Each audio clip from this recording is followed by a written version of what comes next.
चलो ए दीदी चर्चा करावे तोहरा के भोला बोलवले ना। चलो ए दीदी चर्चा करावे तोहरा के भोला बोलवले ना।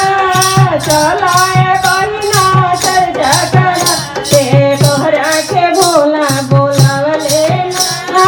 चलो ए भैया चर्चा करावे तोहरा के गुरु बोलवले ना। चलो ए भैया चर्चा करावे तोहरा के गुरु बोलवले ना। अरे तोहरा के गुरु बोलवले ना। तोहरा के गुरु बोलवले ना।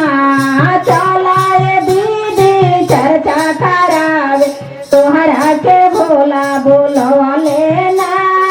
चलो ए बहिना चर्चा करावे तोहरा के भोला बोलवले ना।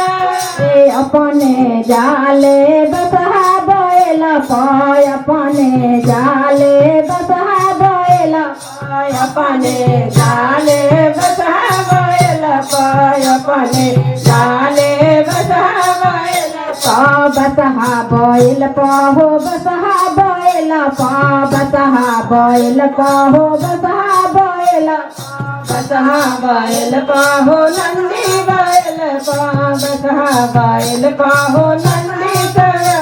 अरे तोहरा के गाड़ी मंगवले ना। तोहरा के गाड़ी मंगवले ना। चलो ए दीदी चर्चा करावे तोहरा के भोला बोलवले ना। चलो चर्चा करावे तोहरा के भोला बोलवले ना। चलो ए बहिनी चर्चा करावे तोहरा के भोला बोलवले ना। चलो ए दीदी चर्चा करावे तोहरा के भोला बोलवले ना।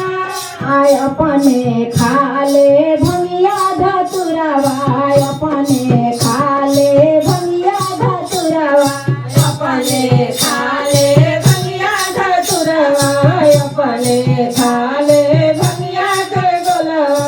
तोहरा के पूरी छनवले ना। तोहरा के पूरी छनवले ना।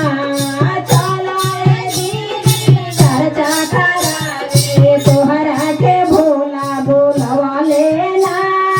चलो ए बहिना चर्चा करावे तोहरा के भोला बोलवले ना।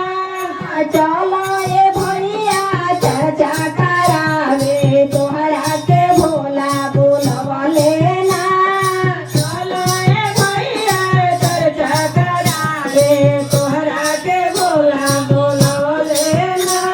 आय अपने सुतले कुश के चटैया अपने सुतले कुश के चटैया अपने सुतले कुश के पलनिया अपने सुतले कुश के पलनिया।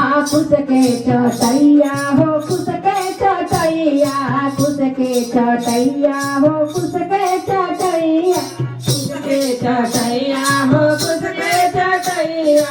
तोहरा के कोसक बिछौले ना। तोहरा के कोसक बिछौले ना। चलो ए दीदी चर्चा करावे तोहरा के भोला बोलवले ना। चलो ए बहिना चर्चा करावे तोहरा के भोला बोलवले ना। चलो ए भैया चर्चा करावे तोहरा के भोला बोलवले ना। चलो ए भैया चर्चा करावे तोहरा के भोला बोलवले ना।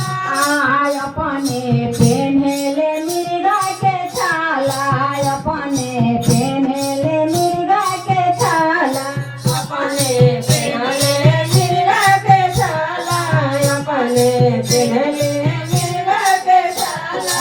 मिर्गा के छाला हो मिर्गा के छाला मिर्गा के छाला हो मिर्गा के छाला मिर्गा के छाला हो मिर्गा के छाला के चला हो